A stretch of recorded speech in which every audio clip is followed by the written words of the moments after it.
All right, everybody. Thank you so much for joining us on this, what is at least here, a beautiful day in Ann Arbor. Welcome to the May meeting of the Culinary Historians of Ann Arbor. I'm Glenda Bullock, and I'm the program chair of the Culinary Historians of Ann Arbor. Hope your day's going well. We are really happy today to have with us journalists Monica Eng and David Hammond. They are co-authors of Made in Chicago, Stories Behind 30 Great Hometown Bites. We won't be getting to all 30 today, but we do have a full plate for you to enjoy. I always want to thank our host for our programs, the Ann Arbor District Library. They also provide promotional and tech support for us, and they've made it possible really for us to continue our monthly meetings even during the years of the pandemic. And you can find recordings of many of our programs on the library's YouTube channel, which is AADL TV. For any newcomers watching today, we always like to supply a little information about the Culinary Historians of Ann Arbor. We're an informal group of people who are interested in the history and culture of food and cooking. Our group was founded back in 1983, so we're 40 years old.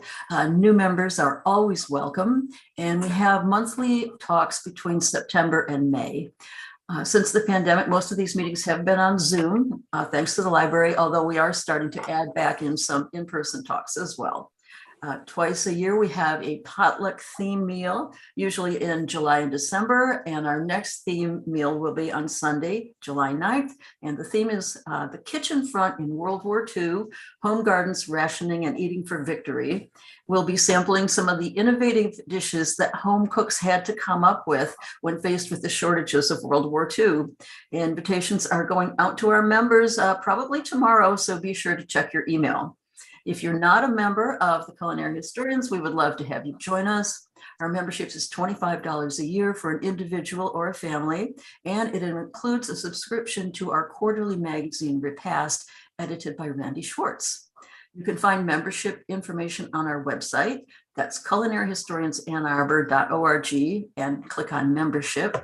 You can also find us on Facebook. Just search for Culinary Historians of Ann Arbor and like our page to get our news on your timeline. And now I am very happy to introduce today's speakers. Monica Eng is a reporter for Axios Chicago and co-host of the podcast Chewing. She's worked as a food, culture, and investigative reporter at WBEZ Chicago Public Radio and at the Chicago Tribune, where she was nominated for 5 James Beard Awards for writing. David Hammond is the dining and drinking editor for New City Chicago magazine. He regularly writes on food and drink related topics for Wednesday Journal and the Chicago Tribune, and he's a founding member and moderator of LTHforum.com, a site celebrating Chicago's mom and pop restaurants. And with that, welcome to both of you. Real excited to have you here with us today. So let's get things started, and you can tell us what's on the menu. Thanks so much for having us. So on the menu, delicious Chicago food, 30 of them.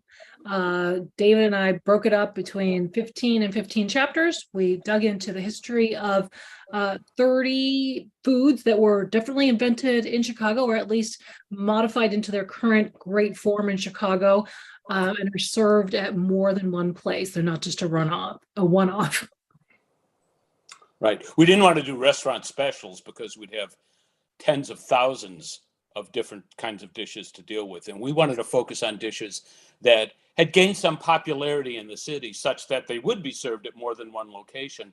And most of the, or I should say many of these, are well known to Chicagoans, although I'm always delighted when we're talking to a group of Chicagoans. There are some dishes that have been around for a while that lifelong Chicagoans have never had before. So that's wonderful to be able to introduce them to those. And we found that some of it has to do with Chicago's really entrenched historical, cultural segregation.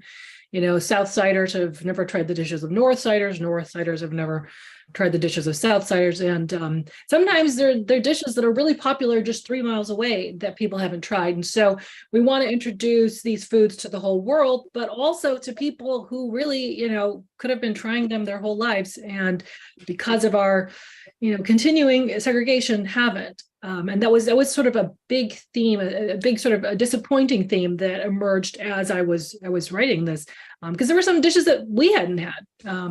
we'll be going through them, but for instance, the sweet steak or the steak supreme was a dish from the South Side that actually had 13. There were 13 outlets of the same place that invented them, but I'd never tried it. I wonder if anybody out there in virtual land has ever tried one. David tried his first. Oops. Yeah, it was quite an experience. It took 90 minutes to get my sweet steak sandwich in a room with about 24 other people in the room for the entire 90 minutes I was there. I kept counting people as they came and went. Everyone waiting respectfully and patiently for their hometown bite, the sweet steak, which, I had never had before. And I dug it. Yeah, but so we will get to that, and we will get to actually all the dishes. But at first, we're going to focus on a few of the ones that have really great stories and that a lot of people ask us about. We know you guys are like, culinary specialty level 500 grad school level people, but I think we've organized it so that they're not just the usual hot dog and hamburger and a deep dish pizza things at the top. We're going to tell you about things that some people, even culinary historians, might not have heard of. So let's get this party started. I think the first one is pizza puffs. Let's take a look at that slide. There it is. Okay. Usually at this part of the program, we say, raise your hand if you've had a pizza puff. And I'm not sure if I can see hands raised on this. Is it the Q&A thing? Well, I'll just pretend that I see a whole bunch of, Mickey Maynard, she's got her hand raised. Hey, how are you, Mickey? I was wondering if you were in the Ann Arbor Cultural Historians. So the pizza puff, as you can see, it looks like kind of just a square, and you may wonder why they say puff. Well, it's because it's made out of a flour tortilla, and I don't know if anybody's ever thrown a flour tortilla in some oil, but it actually tends to puff up, and you can actually see sort of flakes. It's not like, fine French puff pastry, but it's more similar to that than I would have imagined. And its story goes back to the turn of the century when Chicago was full of hot dog push carts.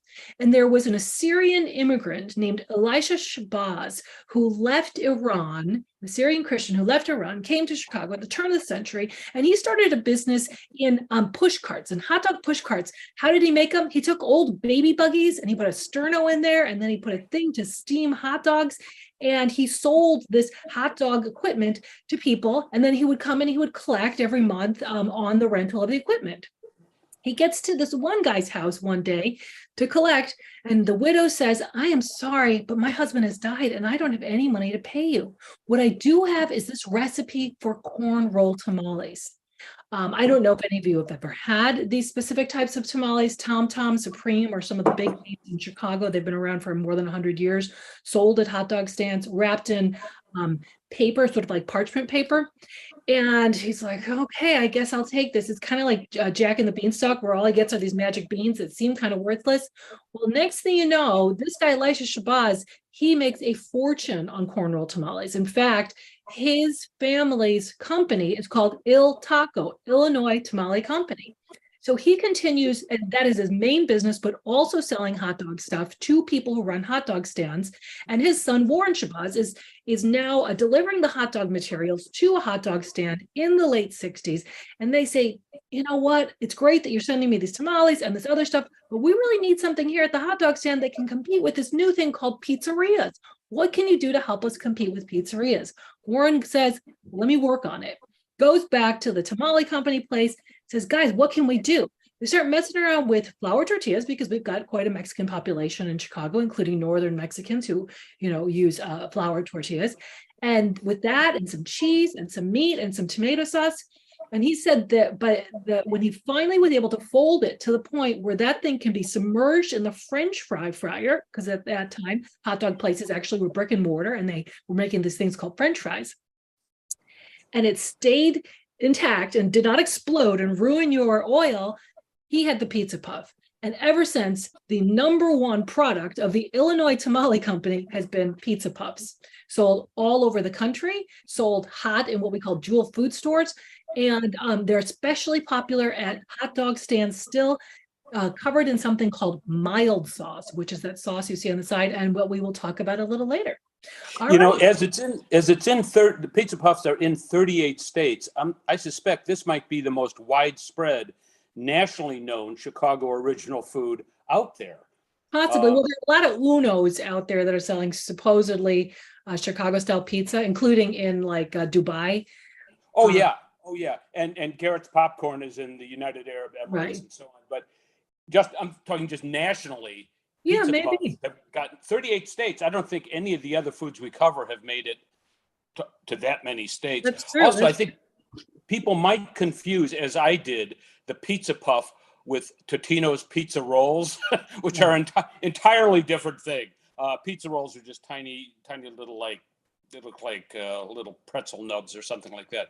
Yeah. Pizza puffs, much more substantial and really very good. We made pizza puffs at home one day. Carolyn made the flour tortillas. We wrapped it in pizza-like ingredients, tomato sauce, sausage, cheese, and then baked it, which is a much Oh, more benign way to right. have pizza puffs. And they turned out very well, I thought. Oh, wow. All right. So the next up is It's the Italian beef. I'm guessing this is probably familiar to some of you. It seems like it used to be the Italian beef sandwich was only known within like Chicago city limits, or some suburbs of Chicago didn't even know about Italian beef. It hadn't made it out there.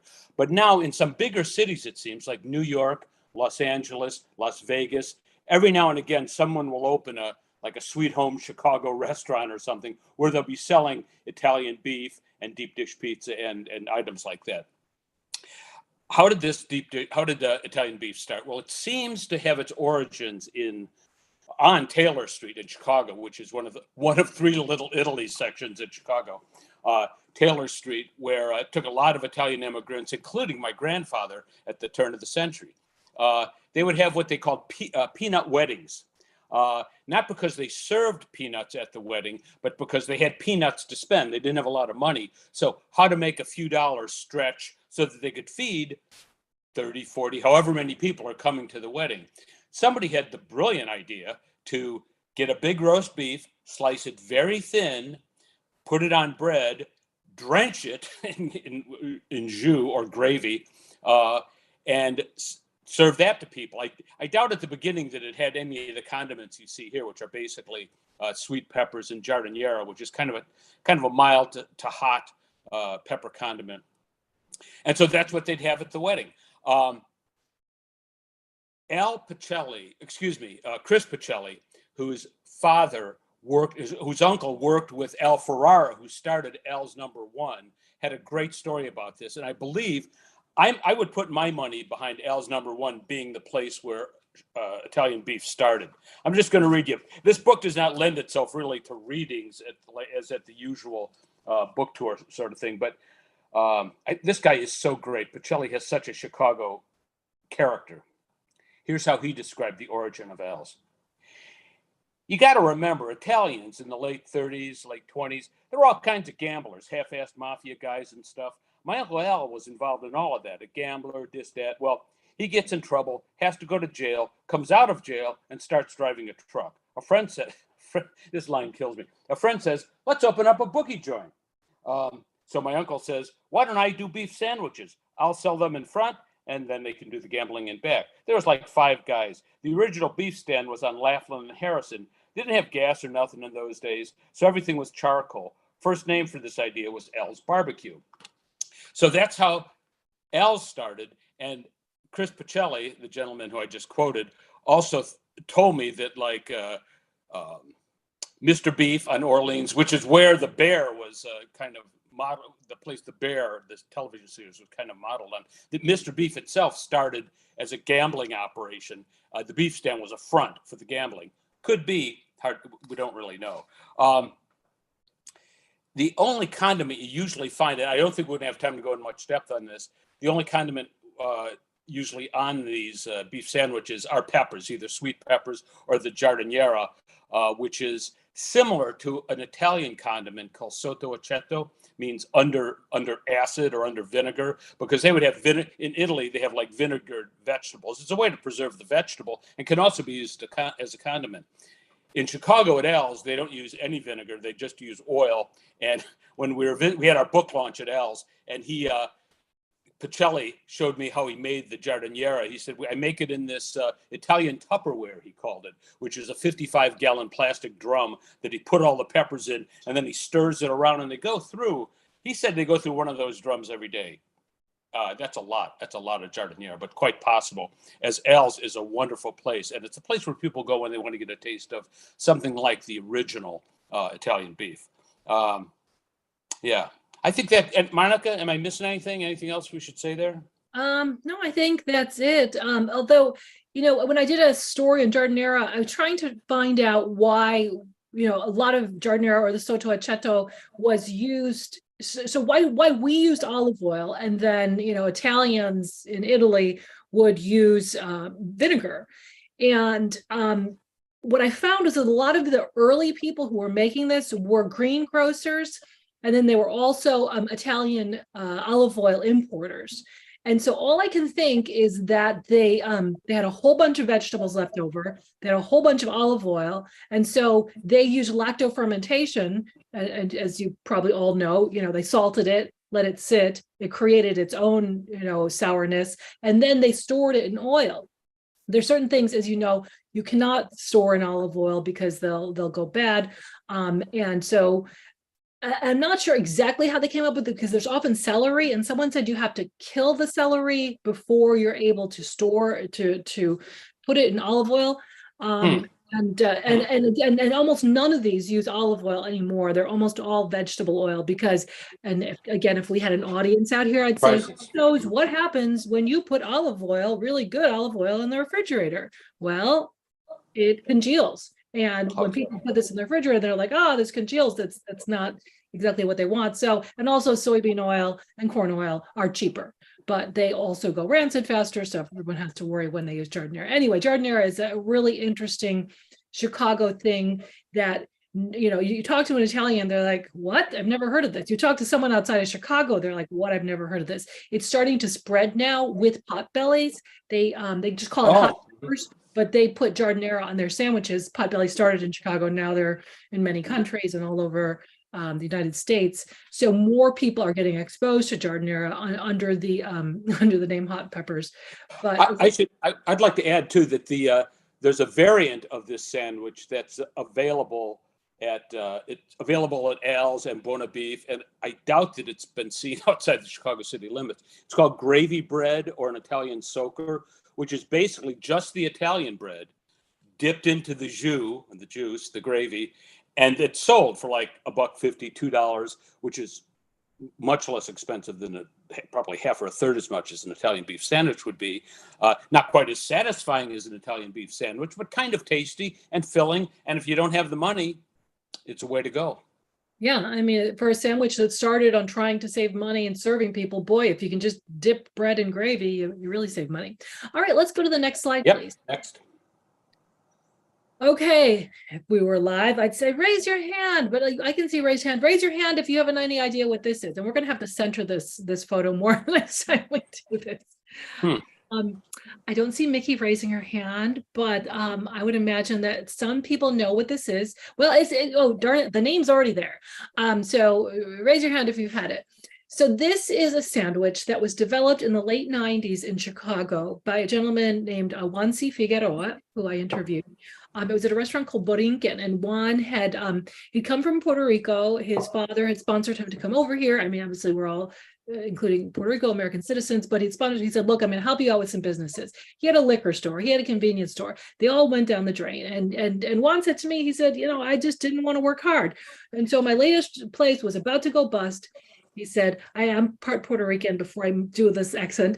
Monica, I was reading El Vocero in the morning, and I always go to the food page, and it said there was a recipe for a sándwich de plátano. So my dad said, try making the sándwich de plátano. So anybody who knows what a plátano is, it's a plantain. So and we Puerto Ricans love eating something called tostones. Tostones are green plantains that you slice, fry, smash, fry again, and then if you're lucky, your grandma, like mine did, puts a smear of garlic on top. So what you do is essentially you're taking these plátanos, these tostones, and you're using them as your bread on a sandwich. The first so he called it a jibarito is the name he decided for it. And the first one he made was with steak. So that's considered the classic one where he took some ribeye and griddled it. But you can pretty much put anything in there. In fact, Dave, I saw on social media today that you got one with lechon, which is it was unbelievably good. I mean, carne asada steak is usually seems like the default for a jibarito. I mean, that's kind of you have a picture of it here. It's kind of, I'd always thought of it as kind of carne asada. But of course, you can put anything you can put in a sandwich, you can put in a jibarito. Right. They've got morcilla, blood sausage. They've got vegetarian. They've got shrimp, seafood, octopus. Seafood, yeah. Mm-hmm. So and they do Puerto Rico does great pork, so I figured that would have to be good. I think the lechon jibarito is the best, and for those who speak Puerto Rican Spanish, you know that a jibaro is what we affectionately, like your grandma will say, no seas tan jibaro or jibara, like don't be such a hillbilly, which is probably not very PC to say, but my grandma was not PC. So and a jibarito is a more affectionate term for a hillbilly. And I asked once, I said, why did you call it a jibarito? He said, because I am a jibaro. I am from the mountains of Puerto Rico, and I am proudly a jibaro. Jibarito, is even more sort of nice and affectionate, diminutive. So he made it, and suddenly his restaurant that was about to go bust has lines around the block. His dad said, I like this, and you made this nice thing. I'm going to go to Puerto Rico for 2 months. And he came back and he found that his son's failing restaurant was now doing gangbusters business.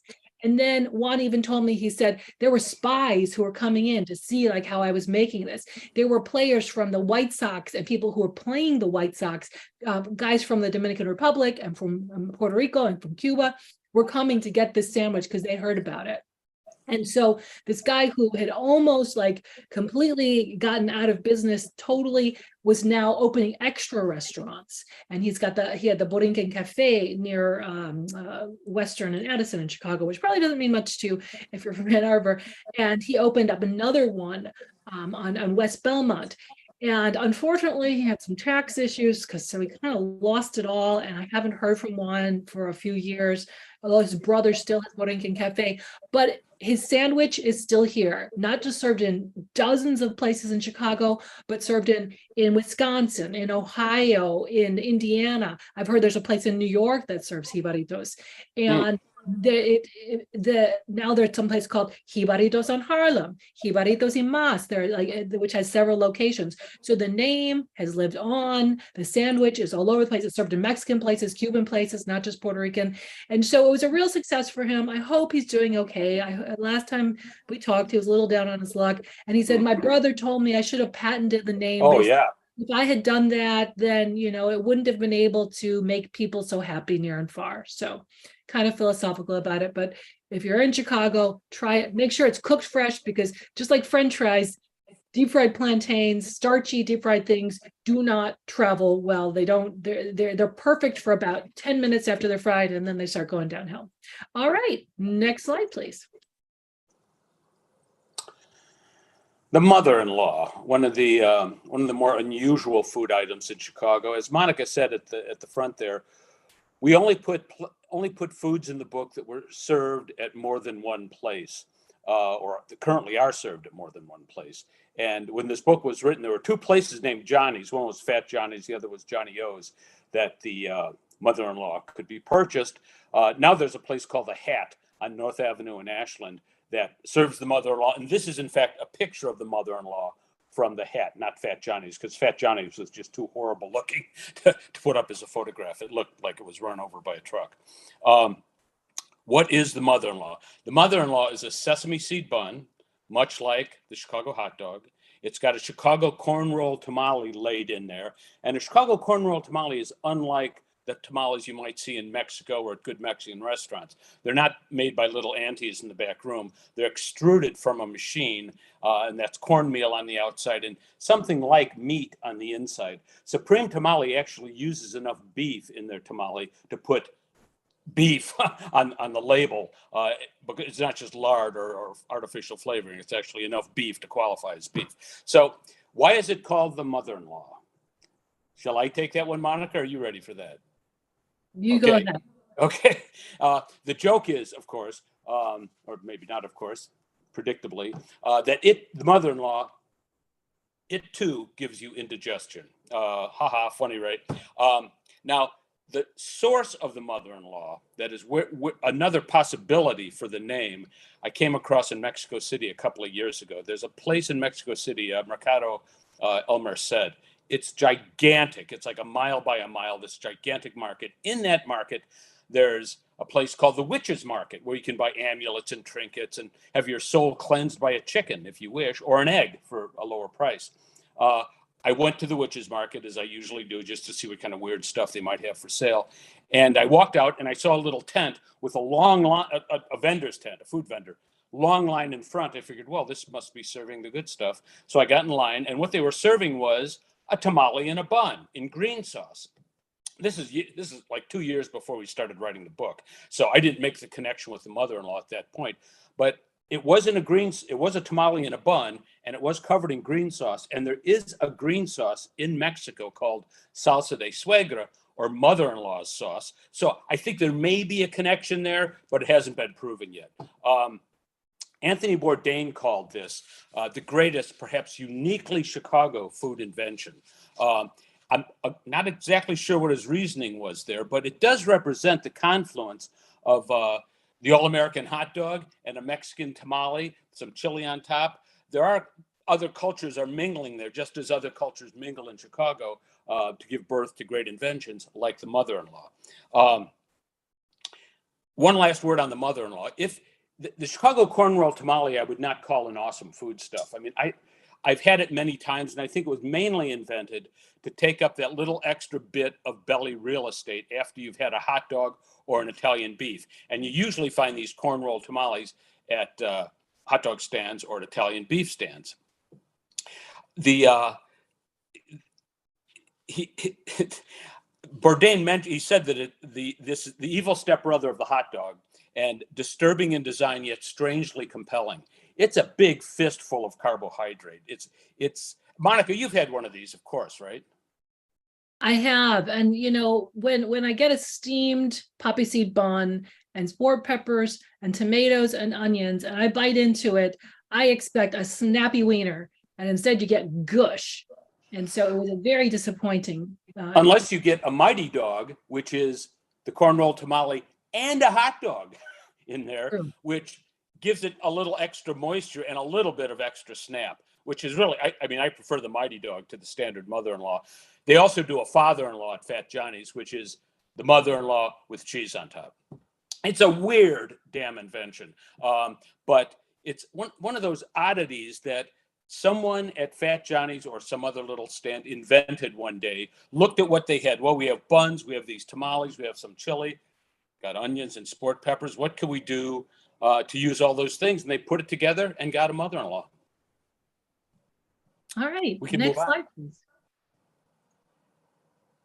Okay, so this may not look super attractive, but I loved the story of the Akutagawa because it reminded me that Chicago was one of possibly the biggest destinations for Japanese Americans after forced internment. The US government said, we do not want you returning to California and congregating all together again. For your own good, we want you to go to other cities. Chicago was one of the biggest cities that they forcibly resettled Japanese Americans in after World War II. And when they did that, they would make them sign documents that said, where they were asked things like, will you try to develop such American habits that will cause you to be readily accepted into American social groups? And so there were different neighborhoods around Chicago where they were settled. And one of them was Wrigleyville, where the Cubs play near Wrigley Field. And so this man, I don't know if you could see him, I'm always terrible with this, but his name was Tom Yamauchi, and he opened up a restaurant called Hamburger King. So he wanted to say, okay, look, I'm going to open a restaurant. It's going to be all American. It's going to be stuffed green peppers. It's going to be a diner. It's going to be, eggs and toast. And I can't remember when his kids told me, well, hamburgers and French fries. They were known for their hamburgers and French fries. And but he also ended up attracting many of the Japanese Americans who lived in the neighborhood. And one day, his friend George Akutagawa was drinking two doors down at a bar called the Nisei Lounge. And he would often watch Cubs games, maybe have a little too much to drink over there, and then toddle on over two doors over to Hamburger King and ask his friend, Tom Yamauchi, hey, could you make a dish for me? And he said, well, what would you like me to make? He said, take some of that hamburger that you have and some of the green peppers and some of those onions. And if you can find some bean sprouts, somehow he found some bean sprouts, throw those on the grill too. Grill them around and then crack a couple of eggs over them. And he said, okay. And then also, Tom was also known for his rice and gravy. A lot of diners weren't serving rice, but his daughter said because they were Japanese, they always had rice, and they would often have sort of these bright yellow pickles. I always forget the name. Of course, I know the name, and they're served in Korean restaurants too. And they're sort of made out of a yellow turnip. Anyway, so people would see George eating this, and they're like, every time he comes in here, he has this omelet. What's it called? And Joe's like, I don't know, the Akutagawa, because it's George's last name. And they're like, I want an Akutagawa too. And then I want an Akutagawa too. Soon everybody was ordering it and they had to put it on the menu. And so here we are 40, 50 years later, and the Akutagawa is still on the menu at Hamburger King, which was bought and sold by different owners. Now is called Rice and Bread. But it's also served where the chefs from his restaurant have gone. So there's a place called Susie's Diner. There's a place called Fullerton Diner where they still serve it. And I thought it was just this wonderful story of how Japanese Americans in some way were preserving their culture, even if they had to open restaurants called Hamburger King and serve hamburgers and fries and, and beef stew and try to pretend that they had no more Japanese culture. This was a way that in some ways they were preserving, I think, something that could have been a bit like okonomiyaki, or David, you'd mentioned that there is something, what's it called again? Loco moco. Loco moco. And George Akutagawa, I should mention, was a Japanese American from Hawaii. From and Hawaii, yeah. is very similar to that loco moco dish. So I believe it was their attempt to sort of reassert in some ways the Japanese culture by making the Akutagawa, which again, I love that I can walk down the street. I live near Wrigley Field and still order it today. All right, next slide, please. It's delicious too. I like it. Especially with the kimchi they serve it with today. Yeah. It's some needed spice. Many Chicagoans know malort. Few have tasted it. But everyone who knows about it will probably make a funny face when you mention the name, and will make an even funnier face when they have their first sip. In Chicago, we call that malort face. The gag is visitors come in from out of town, and I'll let you all know this in case you've ever visited Chicago and be set up for this. Visitor comes into town, Chicago, and says, hey, can I buy you a shot of the local spirit? Sure, I'll try it. So they get a shot of malort. Visitor takes a shot of malort and makes what we call malort face. Chicagoan snaps a picture, puts it on Instagram, #malort face. We have actually a shot of Monica having her first sip of malort, and that qualified as malort face. I think it was kind of a wince and a grimace. Malort. Is that the next? Is that the next slide? Should people see that? Oh no, we don't have it on this deck. Okay. Sorry. I'll make the face. Yeah, it was like that. Very good. Very good simulation of a malort face. Malort is a kind of, technically it's like a type of burnt wine. It's a spirit, a brandy, if you will. It's a distillation that contains as its primary ingredient wormwood. In fact, malort means wormwood in Swedish, and Carl Jeppson was the man who invented malort and sold it door to door for many years, including through Prohibition, because he sold it as medicinal liquor. And so you were able to sell that even during Prohibition. It's sold it's a weird marketing campaign, and I've mentioned this often, and it just remains a mystery to me. How can you sell a product by marketing it based on its repulsiveness or its disagreeability? And yet malort is able to do that. There are lots of jokes about malort. Years ago, CH Distillery, which now owns the recipe and the brand, tried to crowdsource some marketing taglines for their product. And they came up with taglines like Malort, the champagne of pain, or Malort, when you want to unfriend someone in person, or my favorite one, Malort, tonight's the night you fight your dad.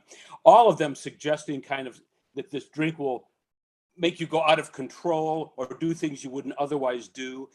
And that's actually why wormwood, or absinthe actually, which contained wormwood, was banned in the European Union and the United States for many years, because in the first part of the last century, there's this French guy, Jean Lafray, who allegedly drank a whole bunch of absinthe and thus consumed a lot of wormwood and the chemical in wormwood, thujone, and it drove him mad, and he went homicidal and killed his family. And that shocked the French public so much, they banned absinthe. Then it was banned in other countries of Europe, and then in the United States as well. And it was only recently that they discovered, no, absinthe does not cause you to go blind or crazy or anything like that. And neither does the wormwood in Malort. So we can now consume both legally. A lot of Malort is marketed with this kind of, I dare you to drink it. You can see challenge to the braggart who says, I can drink anything. Well, give him a Malort, see if he has a second glass of that. I remember the first Malort bottle that I bought was like 2003, 2004. I had to go up to Uptown in Chicago. It was the only, I called around, it was the only liquor store I could find that had Malort. So I went to buy it. It had a little marketing hanger around the neck. And it said something like, only 1 out of 49 men, this is a nonsense statistic, only 1 out of 49 men will ever have a second drink of Malort. So they're really trying to leverage the idea that this is some nasty stuff, and yet people love it. Now, I do know people who say they like it. Honestly, I'm a little bit dubious of that. It's not a bad beverage, and in fact, I think they've mellowed it out. Tremaine Atkinson, who owns CH Distillery now, said that they tweaked the recipe a little bit. I think they've mellowed it. They actually went to Sweden and found the same wormwood that Carl Jeppsson had used in Skåne, an area of Sweden, to make the Malort. And he said something I thought was really interesting. People always make a funny face when they just hear the word Malort, or grimace, or say, oh, it's so terrible. He said, when you hear people, this is Atkinson speaking, when you hear people's stories about Malort, there's always a joy to it, and it's not going to hurt anyone, which I think is really the point. When people talk about Malort, it's always like a fun conversation, and it's a fun drink, even though not many people drink it, and when they do, they're probably not going to like it very much.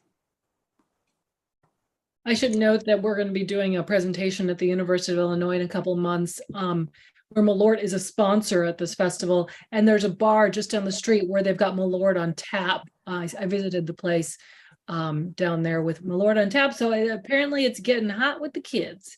All right, let's go to our next slide. I would add one thing to that, though, Monica. If anyone's going to buy Malort, I suggest they buy it in these little bottles like this. They're about 1.5 ounces, and they cost about $2. This is probably all the Malort you're going to want to have, but it'll give you a little taste of it, and you can keep it around for a gig. Sorry, Monica, let's go ahead. Sure.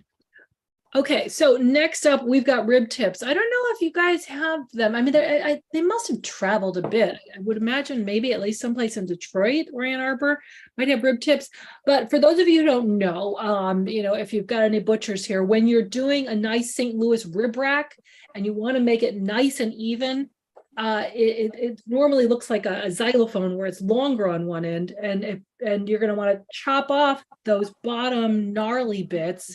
And often people would make them the butcher's treat or a family meal, feed them to the staff, but they're really kind of too gross to give to customers. Well, in Chicago, in I want to say 1950, but you can find the book and you can find out.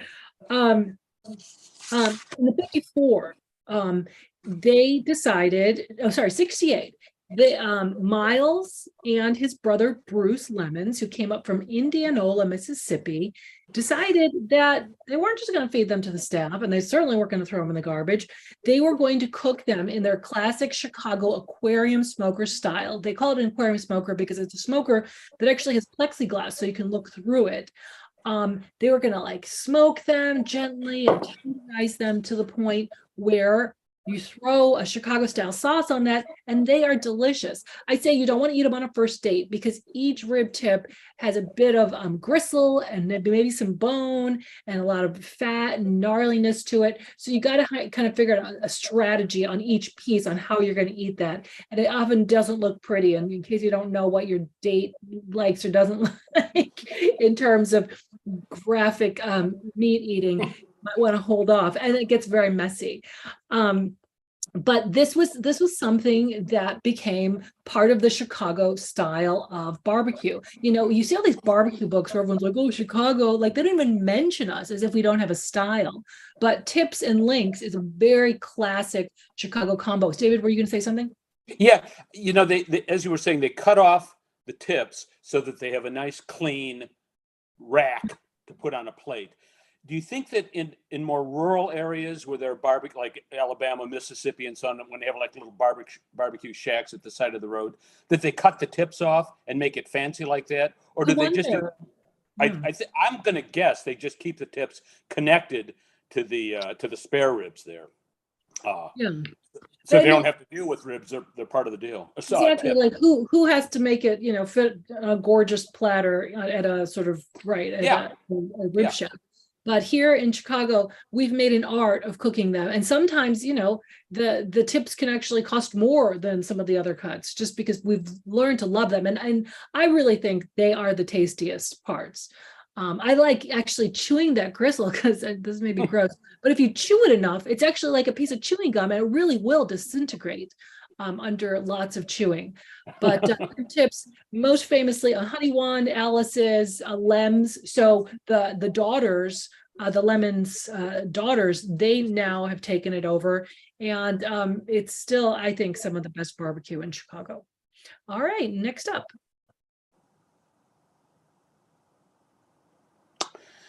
Chicago Mix, a name that Garrett's Popcorn in Chicago, which is where Chicago Mix was first served, Garrett's can no longer use the name Chicago Mix because an outfit working out of Minnesota, Minneapolis specifically, Candyland, bought the name. They trademarked the name, and they've made very clear no one else can use the name Chicago Mix. Now, Chicago Mix, for those of you who don't know, and I'm guessing a lot of you do know it, it's like a caramel corn and a cheddar cheese corn mixed together. And they have these all over the world. There are Garrett's popcorn shops really all over the world: Hong Kong, Tokyo, Malaysia, Singapore, Thailand, UAE. In none of those places can they call it anything. They can't call it Chicago Mix. They can call it Garrett's Mix, which is how Garrett's refers to their own invention. And it's only Candyland, this company in Minnesota, that can use the name Chicago Mix. Now, where did it come from? There's a 1985 article in the Chicago Tribune by Gene Siskel, who was the movie critic with Roger Ebert in Chicago for many years. They had a show called At the Movies. He said, I always bring something to the effect of, I always bring my own popcorn to the movies. And this is going to sound kind of disgusting, but stay with me. I saw a person buy some caramel corn and some cheddar cheese corn and mix them together, and it was fantastic. A mix of savory and sweet. He really loved it. Now, that's the first published mention of this combination. And I believe it predated Garrett even calling it Chicago Mix, because we have Gene Siskel just like do-it-yourself food. He's making his own Chicago Mix. Garrett started selling it, and just like the Figueroas and their Jibarito, they didn't trademark the name, which is a huge mistake. So I guess the moral of this story is, should you ever invent a food of any sort, mark that name so you can keep it. Anybody else wants to use it, they're going to have to pay you for it.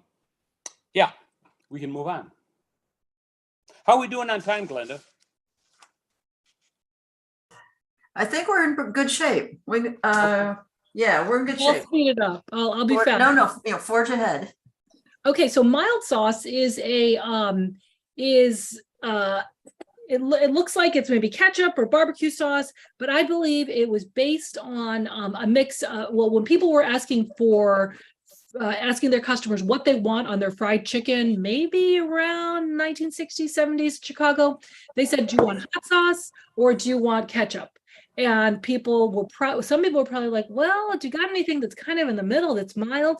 And so I think this is Louisiana hot sauce plus ketchup, but plus extra things now that every single place in Chicago, including different places, different Harold's chickens, will kind of tweak on its own.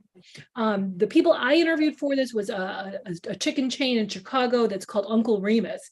And they said that they made the first proprietary blend where they've got a lab, let's say, or a factory that makes a blend that is only Uncle Remus's sauce. I find it a little sweet. If anybody knows Chicago's fried chicken places, Harold's has a less sweet version, but some people say, oh, well, it's just barbecue sauce. It's not just barbecue sauce. It's not just ketchup. It's not just hot sauce. It's a blend of all of those. And ideally, it's great for cutting through the fried stuff that you're inevitably going to have at these places. But I think it's terrific, and people douse it on everything. It's including, I don't know if you know these ahogada sandwiches these tortas ahogada in Mexico. Oh, They're like totally doused in brown sandwiches, sauce. Right? Well, there's the sweet steak sandwich is totally doused in that sauce. It's doused in mild sauce. Do you have a favorite, Monica? A favorite? Oh yeah, Harold's. I like Harold's mild sauce best. So okay, we can go to the next one. Yep, next. Now Taffy Grapes are a dessert really, that I hadn't heard of before we started writing this book. And you will find Taffy Grapes at places like Harold's Fried Chicken, and also Baba's Steak and Lemonade places. Usually they're right by the cash register. So when you're checking out, you've got your steak sandwich or your bucket of fried chicken or whatever, and you see these and you go, oh, we need something for dessert.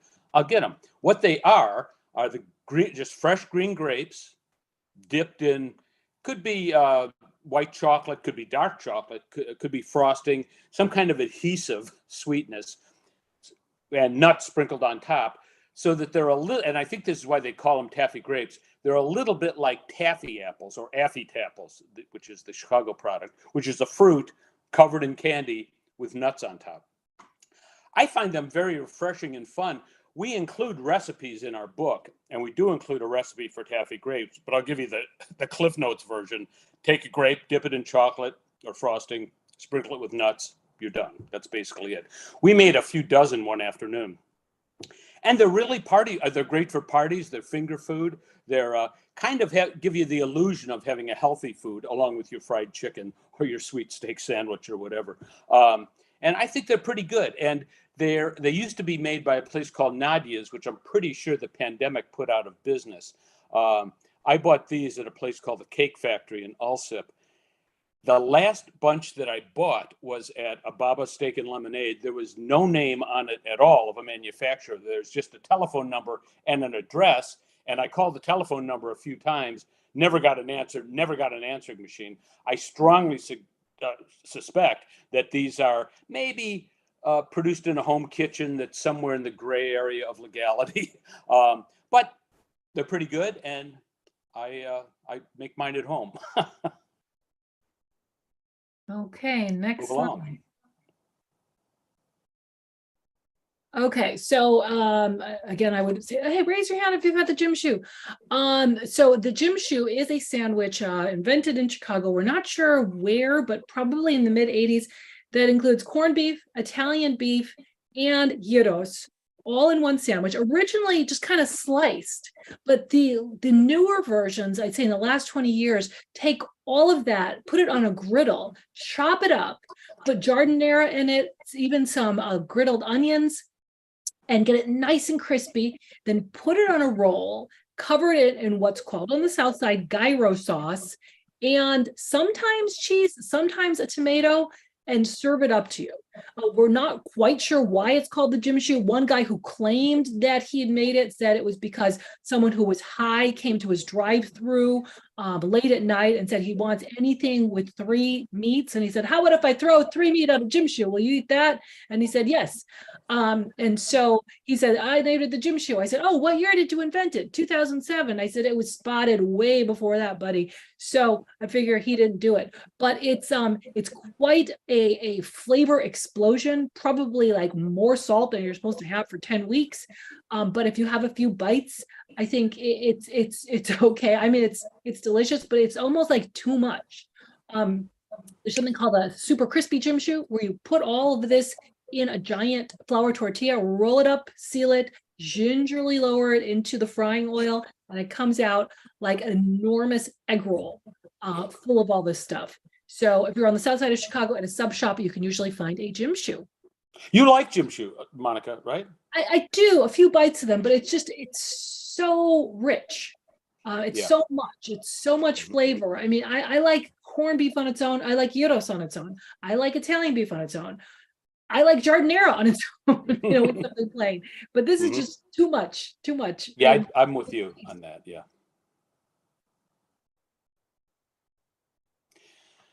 This, I believe, is our last one of the official slides.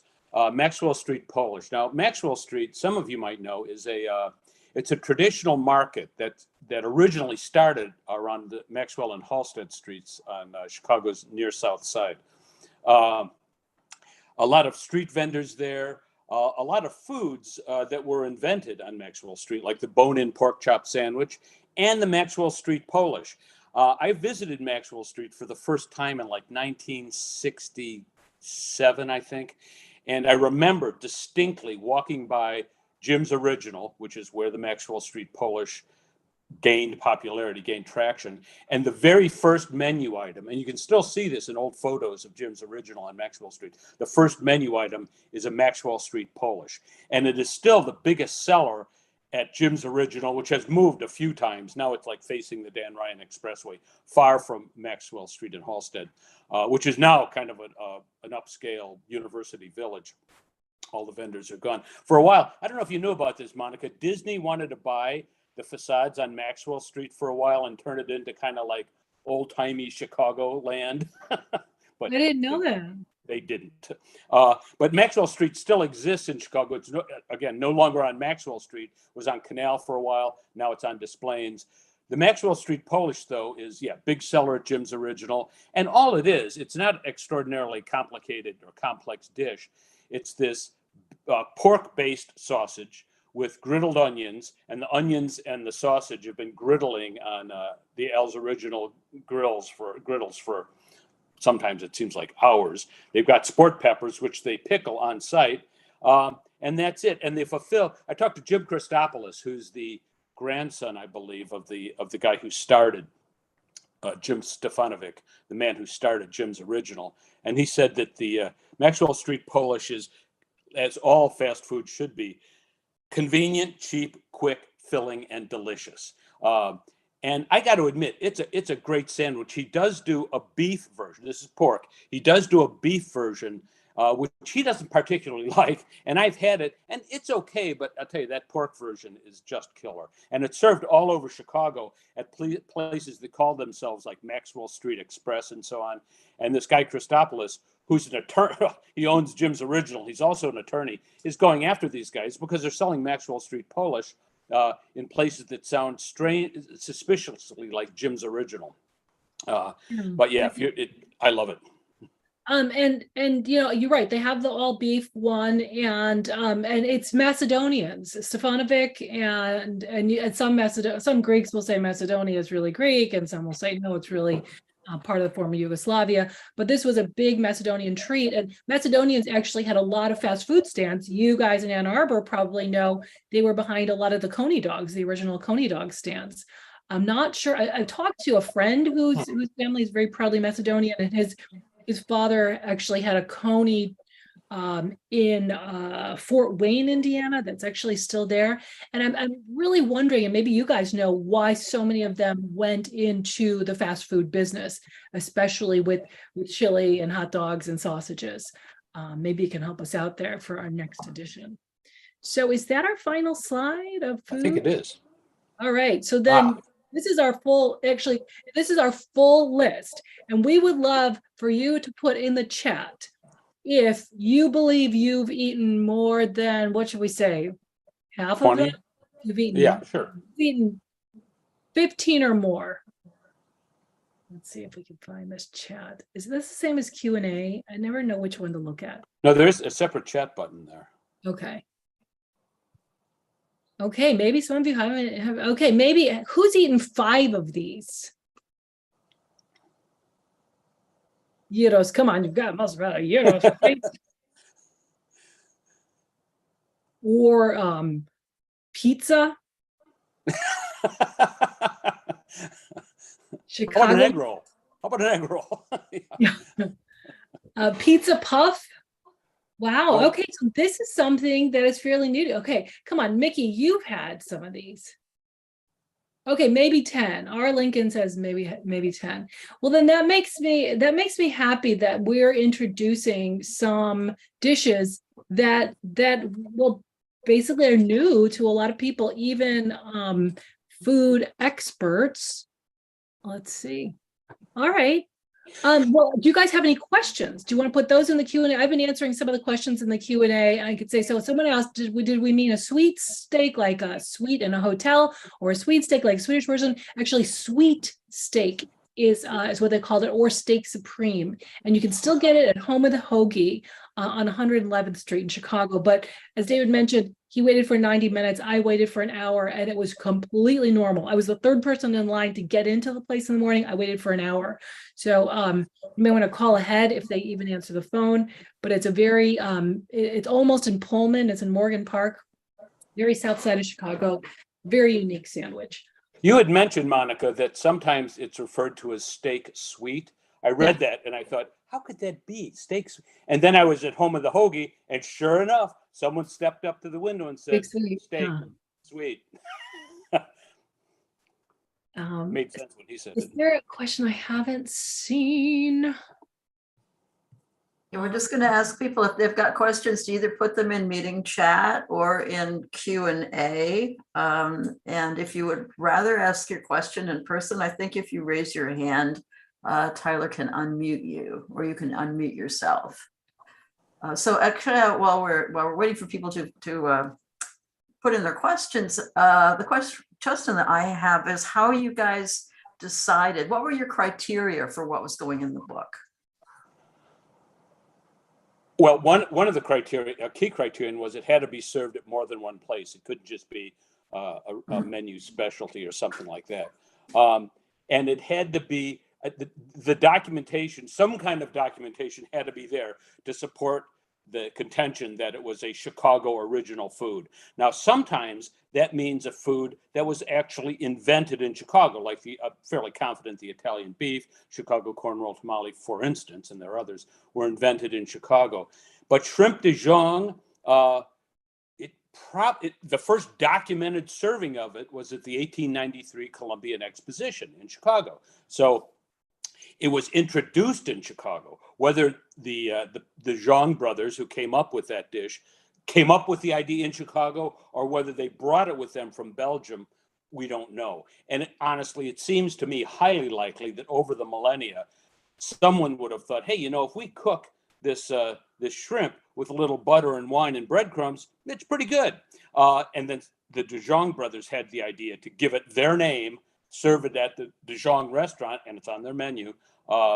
And their name lives on in the shrimp. Healthy options in Chicago food.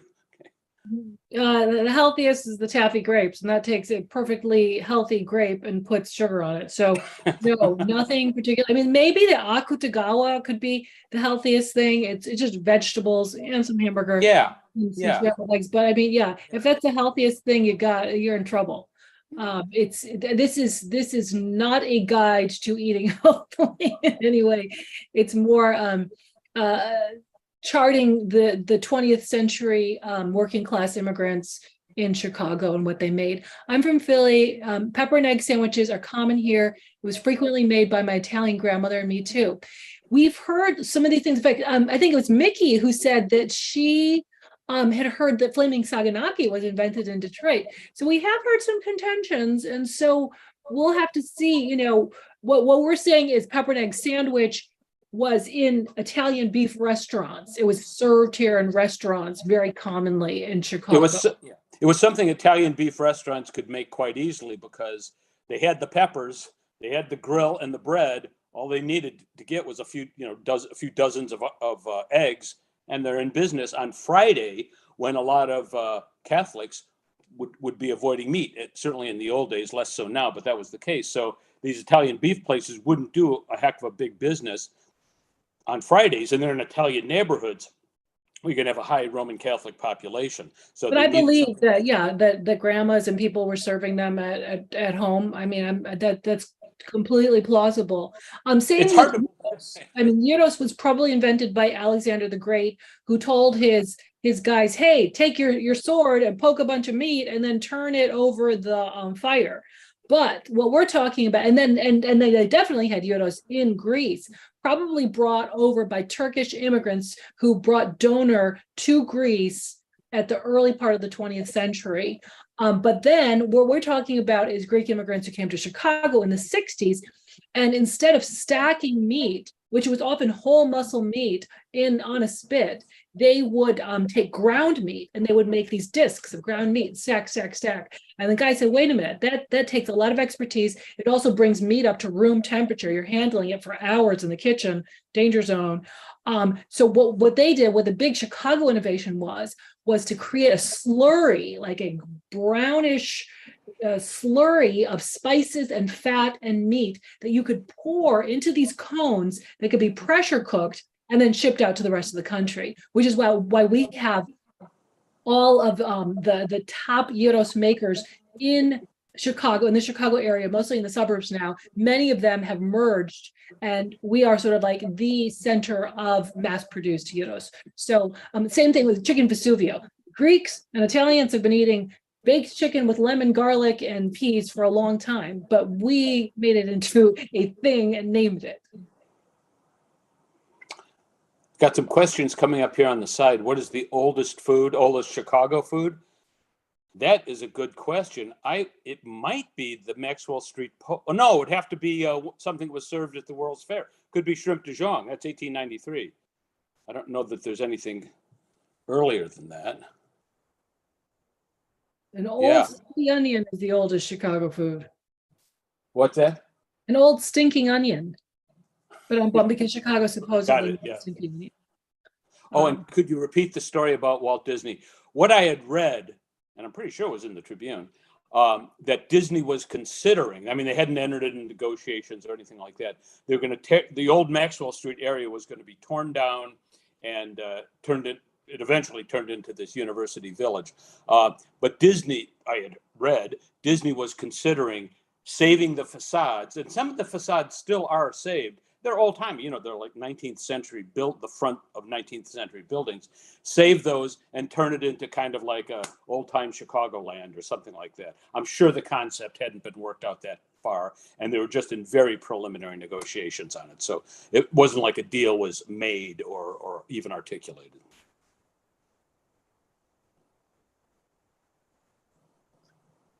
When did Chicago's deep dish pizza first arise? David, that was your chapter? Yeah. Right after, it seems like it was right after the war in the 50s. There is a lot of contention about deep dish pizza, who first developed it. If you go to the Uno's site, and Uno's and Due's seem likely to have been the first places where deep dish was served in Chicago. On their website, they say it was Ike Sewell, this guy, Ike Sewell, who invented it. There was also this guy, Rick Ricardo, who seems to have been at least as influential as Sewell and is not mentioned on the Uno site. But there are other people into the game as well, like Rudy Malnati, who started the Malnati's chain. I'm guessing that may very well be the largest Chicago-style pizza chain extant currently. And Alice Mae Redmond, an African-American woman who worked in the kitchens there and seems to have been influential in the development of the crust. She was also an actual chef. Ike Sewell and Rick Ricardo may not have spent that much time in the kitchen. So, success has many fathers, and a mother in this case. I would put my money on Ricardo, just like Studs Terkel. I'd put my money on Ricardo as the inventor of the deep dish. Yeah, Studs Terkel famously said before he died that it was Rick made the effing pizza, is what I guess we heard him say. That's true. Are any of the items in that list primarily African-American inventions? Rib tips, mild sauce, Chicago style egg rolls. So when we talk about mild sauce, it was Gus Ricketts, who came up to Chicago in the second Great Migration and tried living on the West Side. And we have a sort of an interview we did with him about the tough times he faced, coming when there was a huge housing shortage on the South Side and he had to sleep on the streets. And then he ended up founding Uncle Remus Chicken and coming up with this mild sauce. Rib Tips, the Miles and Bruce Lemons, who decided to first start serving them at Lem's, and even they're long gone. Their daughter or their nieces run Lem's on 75th Street in Chicago. And Dave, you did the egg roll chapter. Yeah, the Chicago style egg roll. Of course, egg rolls exist elsewhere in the world besides Chicago. What really makes for a Chicago style egg roll, however, is the way they have it at Three Kings, which is where I had my first Chicago style egg roll. It's an Italian beef stuffed egg roll, which I can say with certainty is not sold anywhere but in Chicago. A funny thing about you, did you interview Charmaine Ricketts? Yes. You did. So, she probably told you she carries around, this is the daughter of the man who started Uncle Remus. She carries around a bottle of mild sauce in her purse so she can add it to everything she eats. She loves it so much. Yeah, and so I said Mickey has asked. She said, "Fun to see the rainbow cone. Any other desserts failed by the cut?" Good question. Yes. Well, my co-host on the Chewing podcast, Louisa Chew, has castigated us for not including atomic cake. That is a multi-layer cake served at several bakeries on the South Side, which also includes pudding and strawberries and chocolate cake. And we used to have a picture of it. So definitely next time the atomic cake. Someone said that one of the people who worked on the Manhattan Project, like some favorite or something, and that's why they called it atomic cake. We'll definitely have to track down why it was called the atomic cake, but there's a multi-layer chocolate cake that made the cut. That did not make. At University of Chicago on the South Side, they did have the first sustained nuclear reaction in Enrico Fermi and others. So maybe they got the idea from that. That is what I'm told. So, we're so happy and like flattered and shocked to know that it's already in its second printing, the book, because we sold out of the first one.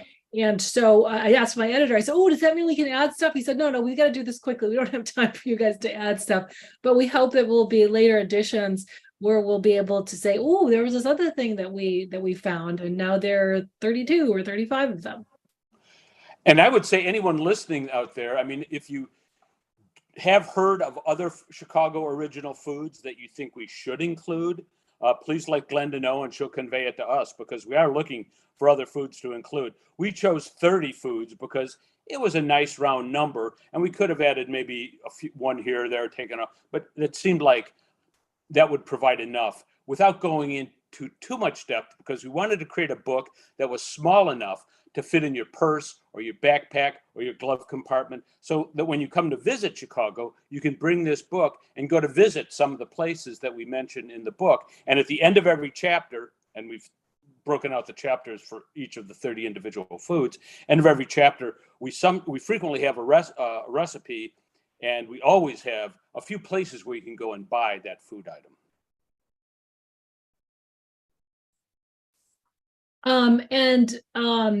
What was I gonna say? Oh, God. Oh, Frango mince. Frango mince, Mickey is right. That was another one that was invented in Chicago. We were trying to figure out if since they're not really served at more than one place, if that qualified, if the brownie qualified, because supposedly Bertha Palmer, Potter Palmer's wife, and he made the Palmer House Hotel for her. She had supposedly commissioned the Palmer House Hotel chefs to make a dessert that was suitable to put in a boxed lunch for the World's Fair. We got to check that out. Some people claim brownie was elsewhere. Twinkie, we're like, should we do the Twinkie? So the next juicy fruit. I mean, there are many mass manufactured foods like you say, the Twinkie, that we could have included, but we decided to draw the line at those mega food brands and focus on the more mom and pop places that were producing sometimes their own invention. Okay, guys, thank you so much. This has been excellent. So much fun. I am ready to jump on the train and come down to Chicago with my copy of the book. except I bought it for a friend as a gift. So I guess I'm really glad to hear that you have a second printing now, so I can have my own copy. But we really appreciate your time this afternoon. This has been great. It was a pleasure. Thanks for having us. Excellent, excellent. And I just want to remind folks who are watching that this is our last program of our season. We have our picnic or participatory meal that's coming up in July, and then we'll be back in September. We will be meeting live at the Ann Arbor District Library.